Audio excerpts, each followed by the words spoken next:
Picture this. You're 10 years old, playing outside your family's wooden cottage in the mountains of Georgia. The air smells of pine, your mother is baking bread, your father sharpening his tools. It's an ordinary day, until the shouting begins. Armed riders descend on your village. Before you can even scream, you're ripped from your mother's arms, thrown onto a horse, and carried away into the night. You never see your family again. That single moment, your childhood stolen in an instant, was the first step in one of the most terrifying institutions in history, the Ottoman Harem. What the world romanticizes as a palace of beauty and luxury was, in reality, a machine of slavery built with military precision, and at the heart of that machine was the systematic harvesting of children. This wasn't random, it wasn't chaotic, it was organized, industrial, and terrifyingly effective. The Ottoman Empire knew exactly what it wanted. Islamic law forbade enslaving Muslim women, so the empire's gaze turned outward, to Christian populations along its vast borders. Georgians, Ukrainians, Circassians, Greeks, Albanians, whole communities lived in constant fear of Ottoman slave raids. But here's the darkest part. It wasn't always raids. Sometimes families sold their daughters willingly. Seduced by promises of wealth, prestige, and a better life, parents handed their children to slave traders, believing they were securing their future. In reality, they were delivering them into psychological torment, disguised as imperial glory. Imagine the manipulation it took to convince mothers that surrendering their daughters to sexual slavery was an honor. That's not desperation, that's state-sponsored brainwashing. The Crimean slave trade became the empire's main artery for fresh victims. It wasn't underground or illegal, it was public, organized, and fully supported by the state. Girls were bought, sold, and transported like livestock. Slave markets in Kaffa and other Black Sea ports turned into human auctions where beauty determined price. Blonde hair, pale skin, and blue eyes could raise a girl's value astronomically. These children weren't treated as human beings, they were specimens in a grotesque catalogue of misery. And the most beautiful, they weren't for random buyers. They were reserved as gifts for the Sultan himself, trophies of human suffering presented to prove loyalty. Here's where the nightmare deepens. The empire wanted girls between 8 and 14 years old. Why? Because they were young enough to be moulded, trained and broken, turned into blank slates the palace could rewrite. By the time they reached 15, their childhoods had already been erased. Think about that. At an age when most children are learning to read, laughing with siblings, or dreaming about their futures, these girls were being shipped across the Black Sea like cattle, bound for a fate worse than death. The trip to Istanbul wasn't some gentle carriage ride. Children were crammed into ships, packed so tightly they could barely breathe. Disease spread quickly. Some never survived the voyage. Those who did were malnourished, terrified, and traumatized before even reaching the palace gates. Every sound of the waves reminded them they were prisoners, carried further and further away from home. The chains on their wrists and ankles weren't just physical, they were psychological. Each mile across the sea erased hope, teaching them the one lesson they would need to survive. You don't matter anymore. Here's the part most history books won't emphasize. This wasn't random cruelty. It was engineered. The Ottoman Harem wasn't an accident of history. It was designed like a military operation. Every stage, from capture to delivery, followed strict procedures. Slave traders didn't just stumble upon victims. They targeted regions systematically, season after season, ensuring a steady flow of girls for the Sultan's ever-hungry system. The language of empire disguised the horror. Officials called it acquisition, gifts, or tribute. But peel back the polite words, and it was nothing more than state-approved human trafficking on an industrial scale. Let's pause and really feel this. You're 11 years old. Your name is Elaine. Yesterday you were a daughter. Today you're a number in a slave ledger. Your identity? Gone. Your language? Irrelevant. Your future? Stolen. Your tears don't matter. Your prayers aren't heard. You are no longer a child. You're a product. And the worst part? You don't even know what's waiting for you at the other end of this nightmare voyage. When these girls finally reached Istanbul, the first thing the palace did was strip away their names. Elena became Güzel, the beautiful. Anna became Nazlı, the shy. Their birth identities were erased like chalk from a slate, replaced with labels meant to please the empire. No letters home, no messages to family. Many were told their families were dead, so escape was unthinkable. Within weeks, they weren't children anymore. They were raw material, ready to be reshaped by the harem system. We need to remember this, because history often sanitizes the harem. Films and novels show silks, jewels, and romance. But the real story begins here, with stolen childhoods and engineered slavery. Every golden wall, every jeweled robe, every ornate chamber was built on the shattered innocence of thousands of children who never chose this fate. Behind the luxury was an abyss. And here's the truth most people can't handle. This was only the beginning. Surviving the abduction, the journey, and the selection didn't mean freedom. It meant entering a system designed to crush your huts. Manatee piece by piece. What happened next was even darker. Invasive medical examinations, psychological torture, and a hierarchy that turned victims into enemies. This was the Ottoman Harem, not paradise, not romance, but a nightmare carefully engineered to destroy human lives in the name of imperial glory. They called it refinement, they called it training, but in truth it was nothing more than cruelty wrapped in silk. After the abduction and the endless journey through slave markets, the children who arrived at the gates of Topkapi Palace were not welcomed with comfort or kindness. What awaited them inside was the most merciless examination of their bodies, their minds, and even their souls. It was the so-called selection process, a series of tests so degrading that passing them meant only one thing: you were deemed valuable enough to suffer longer. The moment a girl entered the palace walls, her body became state property. The first ordeal was the inspection. She would be stripped, forced to stand trembling before physicians, eunuchs and matrons. They did not see a child, they saw a specimen. Every tooth was pried open and counted. Every limb was stretched and measured. Her hair was combed through for lice. Her skin was checked for scars or blemishes. If her shoulders weren't symmetrical, if her teeth weren't straight, she was marked as defective. In the empire of the Sultan, beauty was not a gift, it was a requirement.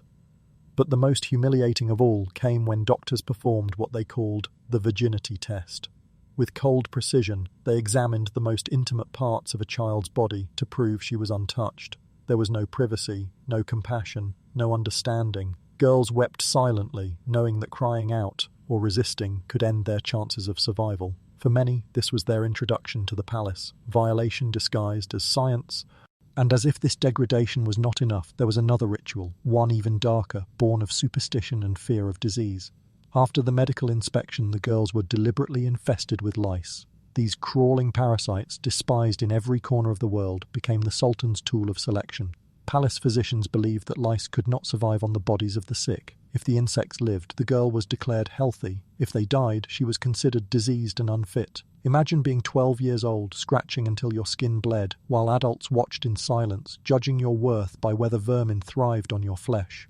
The cruelty extended into the night. The girls were not allowed the dignity of rest. As they slept, palace matrons and eunuchs sat silently, observing them like prisoners under surveillance. Every snore, every murmur, every restless movement was recorded. If you talked in your sleep, you were unstable. If you snored, you were weak. If your breathing was uneven, you were ill.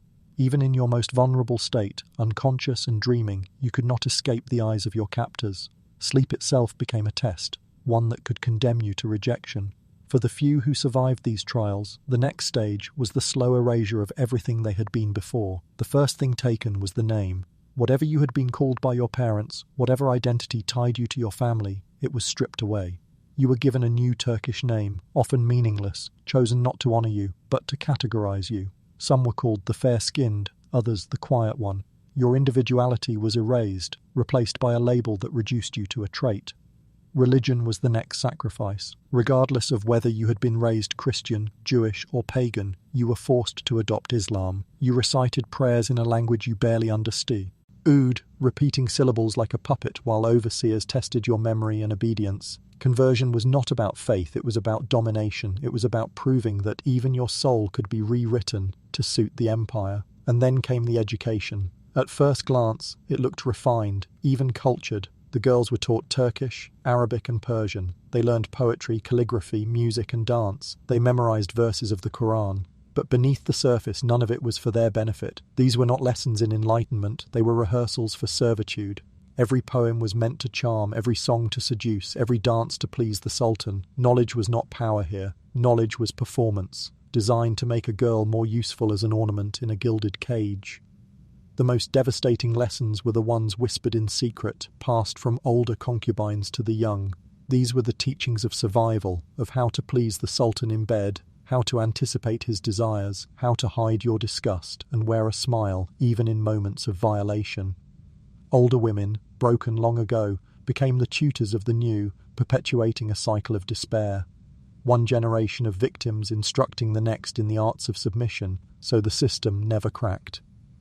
Even the body itself was not yours to command. Your meals were chosen for you, not based on hunger, but on what would keep your skin clear and your figure pleasing. Exercise was monitored to ensure you remained flexible, graceful, and desirable. Baths were scheduled, supervised, and timed. Perfumes were chosen to mask the scent of fear. From head to toe, you were being sculpted, not into a woman, but into an object. The psychological torment was no less cruel than the physical. Competition was built into every corner of the palace. Privileges as small as better food or softer bedding were given to those who displayed the greatest obedience and charm. The girls quickly learned that kindness was dangerous, friendship a liability. The girl who slept beside you was not your sister. She was your rival. If you shared your secrets, she could use them to destroy you. If you trusted her, she might poison you. The palace turned children into enemies, forcing them to claw their way up a hierarchy where betrayal was survival. And here lies the bitterest truth. The odds were stacked against them from the beginning. The imperial harem could house more than 1,000 women, but only a fraction would ever be seen by the sultan. The rest spent their entire lives in training, waiting for a call that never came. They dressed each day in finery, painted their faces, rehearsed their smiles, all in the hope of being noticed. But for many, that moment never arrived. They grew old behind those walls, dying as shadows, their youth stolen by endless preparation for an encounter that never happened. Yet success was no salvation. The few who did catch the Sultan's eye entered an even more perilous game. Jealous rivals plotted against them. Rumours spread like wildfire. Poison was slipped into cups. Every glance, every word, every step was fraught with danger. To win the selection was to step into a battlefield where survival depended on cunning, cruelty, and constant fear. This was the reality of the so-called selection process. It was not refinement. It was not culture. It was the systematic breaking of human beings, the transformation of children into property. Every stage, inspection, infestation, erasure, training, and competition, was designed to crush the soul and mold the body into something that no longer resembled a person. So when stories are told of the Ottoman Harem as a place of silks and jewels, we must strip away the illusion. Beneath the gold and marble lay fear, humiliation, and despair. The selection process did not prepare girls for glory. It prepared them for slavery, and those who survived it were to the lucky ones. They were simply the ones chosen to suffer longer in the shadow of the empire. Inside the walls of the Ottoman Harem, survival was not only about beauty or obedience, it was about endurance, enduring the relentless psychological strain and the crushing physical demands that shaped every breath of a concubine's existence. For the girls who passed the selection process, the true nightmare was just beginning. The harem was a palace built on pressure, a machine designed to grind down the body and the mind until nothing remained but submission. The pressure started with time itself. From the moment a concubine opened her eyes at dawn, every hour of her day was controlled. She was told when to wake, when to eat, when to bathe, when to practice, and when to sleep. There was no spontaneity, no freedom to simply exist. Every second of life belonged to the palace. To fall behind in duties was to risk punishment. To make a mistake, even something as small as dropping a tray or forgetting a verse, was to invite humiliation before others. The constant awareness of being watched gnawed at the mind like a shadow that never left. The training that had begun in the selection process now intensified. Music, dance, poetry, etiquette, skills that looked graceful from the outside, were in reality rehearsed with a brutality that rivaled military drills. Hours of dance practice left young girls with bleeding feet. Hours of memorization left them in tears, repeating verses of the Quran or lines of poetry until their voices cracked. A concubine who faltered was struck, scolded, or made an example of before the others. Fear became the greatest teacher.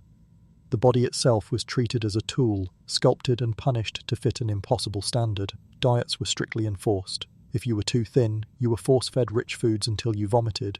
If you were too heavy, your meals were suitors. He cut down to scraps, leaving you dizzy and weak. Exercise was enforced not for health, but for beauty. Stretching, dancing, and acrobatics were drilled daily, often leaving muscles sore and joints aching. There was no mercy. Pain was the price of perfection. Even rest was not true rest. Sleep was shallow, haunted by the knowledge that matrons and eunuchs observed everything. A concubine never felt safe. Dreams could be interrupted by sudden inspections, midnight punishments, or the whisper of a rival plotting against you. The pillow was soft, the sheets were silk, but the mind was restless. Anxiety wrapped itself around every night like a second blanket. Yet the physical strain was nothing compared to the psychological war. The hierarchy of the harem was a pyramid with the sultan at the top, and at the very bottom, countless nameless girls. To climb even one step higher meant endless rivalry. A smile too bright, a glance too long, even a talent displayed too well could spark jealousy in others. Rumours spread like wildfire, and once your reputation was tarnished, it rarely recovered. Concubines lived in constant fear of betrayal. The girl you whispered your secrets to might trade them for favour. The woman who smiled at you during meals might poison your food the next day. Trust was a luxury no one could afford. Punishment was the ever-present weapon that kept everyone in line. Disobedience was met with brutal lashings, carried out in front of others as a warning. A mistake during service could mean being struck with rods, locked in isolation, or denied food. The most dreaded punishment was banishment to the old palace, a place where disgraced concubines were sent to waste away in obscurity. For many, exile was a fate worse than death, living in silence, stripped of purpose, forgotten by the world. And yet, death itself was never far away. A concubine who angered the wrong person could disappear overnight, drowned in two. He Bosphorus, her body sewn into a sack so it would never float back to the surface. Others were poisoned quietly, their deaths explained away as illness. The knowledge of this constant danger pressed on every mind. No matter how obedient you were, no matter how skilled or beautiful, you were never safe. The palace had countless ways to end you. Psychological pressure also came from the weight of expectation. Every girl was told she might one day become the Sultan's favourite, that her obedience and charm could raise her to unimaginable heights. But this dream was a double-edged sword. Most concubines spent their lives waiting for a summons that never came. Day after day they prepared themselves, bathed, dressed, painted, trained, hoping that tonight would be their night. And when it wasn't, despair grew heavier. Some waited decades in vain, their youth spent chasing an illusion. The palace held out hope like a carrot dangling in front of a starving horse, keeping the women running until they collapsed. There was also the unbearable loneliness. Though surrounded by hundreds of others, a concubine was isolated from the outside world. She could not write to her family, could not walk beyond the walls, could not even look upon the city that surrounded her prison. The palace became her entire world, and within that gilded cage, despair festered. Many fell into deep depression, some driven to madness. Others turned their sorrow inward, inflicting pain upon themselves in secret, the only control they had left.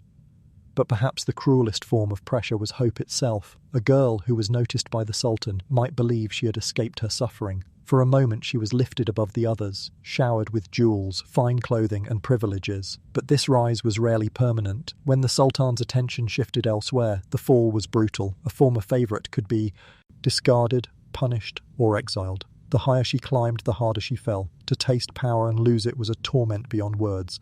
All of this combined, the strict discipline, the brutal punishments, the endless competition, the false hopes, created an atmosphere of suffocating pressure. The harem did not need iron bars to be a prison. Fear itself was the cage. The body was worn down by exhaustion, while the mind was twisted by paranoia. A concubine learned to smile while suffering, to laugh while fearing, to obey while dying inside. This was survival in the Ottoman Harem, not living but enduring. And so the nightmare continued, year after year, generation after generation. The world beyond the walls imagined a life of luxury and privilege, but inside, every day was a battle against despair. The women were not pampered princesses. They were prisoners of power, trapped in a system that crushed their spirits as easily as it broke their bodies. The psychological and physical pressure was not an accident. It was the very foundation of the harem, a system designed to ensure that no woman ever forgot her place. In the Ottoman harem, power was the most dangerous illusion of all. For the thousands of women trapped behind the palace walls, the hierarchy offered the faintest glimmer of hope. If you were clever enough, beautiful enough, submissive enough, you might rise above the masses and catch the Sultan's eye. That possibility alone kept the machine alive. It kept women competing, conspiring and destroying one another for a chance at influence. But the truth was cruel. Power in the harem was never permanent. It could elevate you to heights unimaginable one night and drag you into disgrace the very next. The rise was intoxicating, but the fall was catastrophic. At the bottom of the pyramid were the odalisques, palace servants, nameless and invisible. Their lives were consumed with chores, cleaning, carrying, waiting, yet even here hope poisoned their existence. Every odalisque knew that, in theory, she soul. would rise. If she impressed the right mistress, if her talents were noticed, if her beauty caught the right pair of eyes, she might be chosen to serve closer to the Sultan. The possibility was slim, but it was enough. That hope kept her compliant, docile, willing to endure the drudgery and the punishments, because somewhere in her imagination she could already see herself in silk robes beside the ruler of the empire. For a rare few, the climb began. Serving the Sultan's attendants or being assigned to his chambers meant exposure. A girl might be noticed for her grace, her charm, or simply the way her presence pleased him. If he called for her once, it was a victory. If he called again, she became a favourite. And once she became a favourite, her entire world changed overnight. She was no longer a nameless slave. She had status, wealth, jewels, servants of her own. Other women envied her, whispered about her, feared her. The girl who once scrubbed floors now had the power to command, but every step up the ladder came with new enemies. Rivals multiplied the higher a woman climbed. Other favourites plotted to poison her, to discredit her, to turn the Sultan's attention away. A rumour whispered in the right ear could undo years of favour. A single misstep, a misplaced word, a glance interpreted as arrogance could bring ruin. Power was fragile, as fleeting as the Sultan's mood. And yet for those who reached the highest ranks, the rewards were dazzling. The title of Haseki Sultan, the Sultan's chief consort, was a crown of unimaginable influence. She lived in lavish chambers, wore the richest garments, and had the authority to command the entire harem. If she bore the Sultan a son, her power expanded beyond the palace walls. She became the potential mother of the next ruler, a queen in waiting. Some Hasekis, like Hurrem Sultan, bent the empire itself to their will, shaping politics and statecraft from behind the lattice screens of the harem. But even for them, power came at a devastating cost. Once a woman bore a male heir, her sexual relationship with the Sultan often ended. She was exiled with her son when he came of age, forced into provincial life, stripped of her influence at the very height of her power. And there was always the shadow of death. A prince's survival meant constant danger, for Ottoman succession was a battlefield where brothers murdered brothers. The mother of one prince might live in fear that another concubine's child would rise higher, that her own son would be strangled with a silken cord before he could claim the throne. The harem itself became a theatre of war.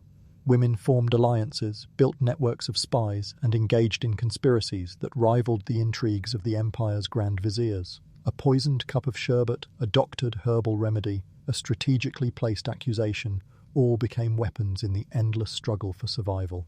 Those who won basked in wealth and prestige. Those who lost often paid with their lives.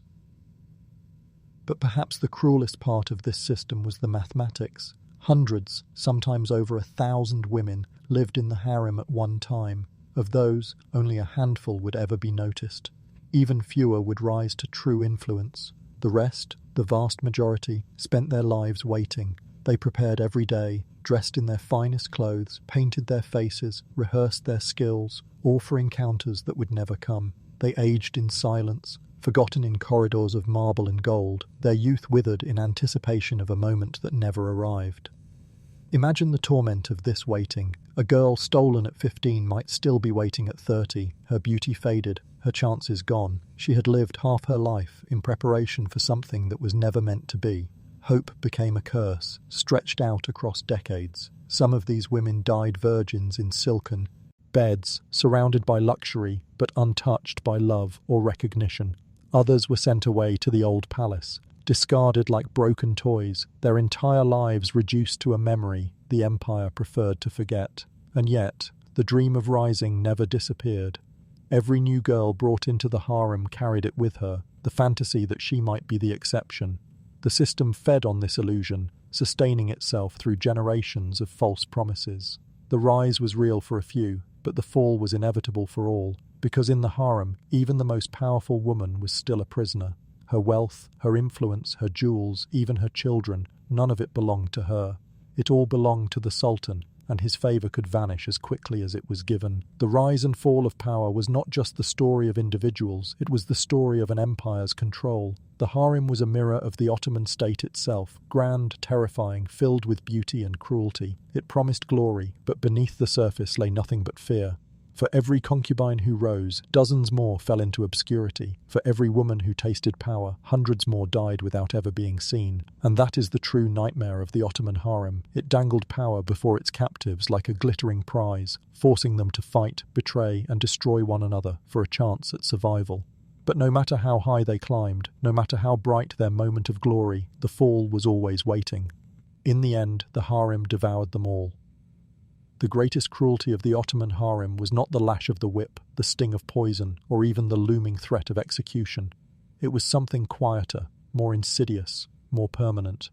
It was the systematic destruction of identity. The girls who entered the harem were not only stripped of their freedom, they were stripped of themselves. By the time the palace was finished, with them, they were no longer daughters, sisters, or human beings with a past. They were blank pages, rewritten to serve the empire, and that was the deepest wound of all.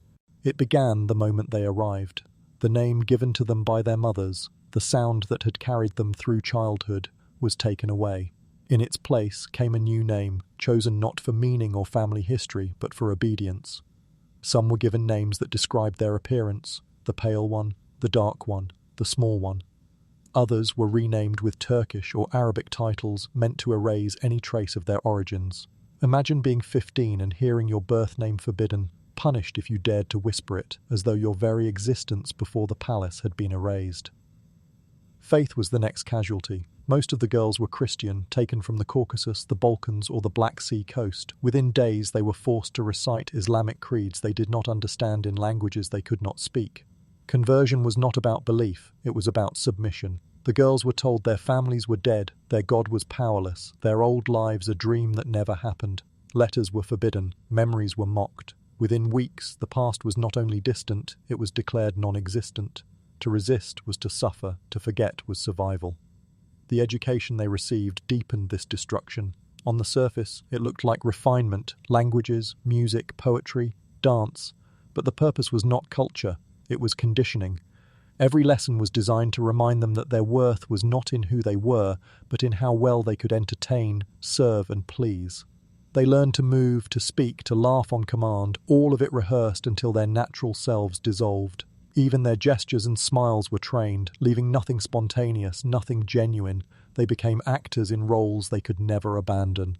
The harem controlled their bodies as tightly as their minds. Their diets were regulated, their weight monitored, their bathing rituals enforced. Irl could not even decide when to wash her own skin without permission. Every choice was stolen, from the food she ate to the way she sat. Her body no longer belonged to her. It belonged to the Sultan, even if he never once laid eyes on her. She was a possession, catalogued and kept, polished and displayed. And because identity was erased, individuality became dangerous. To speak of one's family, to cling to a memory, to show attachment to another concubine, these were seen as rebellion. Friendships could be punished, private tears could be reported, a whispered story about a mother or a village could mark you as disloyal. So the women learned to bury their pasts deep inside, to wear masks of contentment while killing every trace of who they once were. The system was so effective that many concubines forgot themselves entirely. Over years of captivity, the repetition of rituals, the constant surveillance, the endless rehearsals stripped away memory. Some no longer remembered their birth names. Others forgot the sound of their native tongues, replacing them with Turkish or Arabic until even their thoughts were in a foreign language.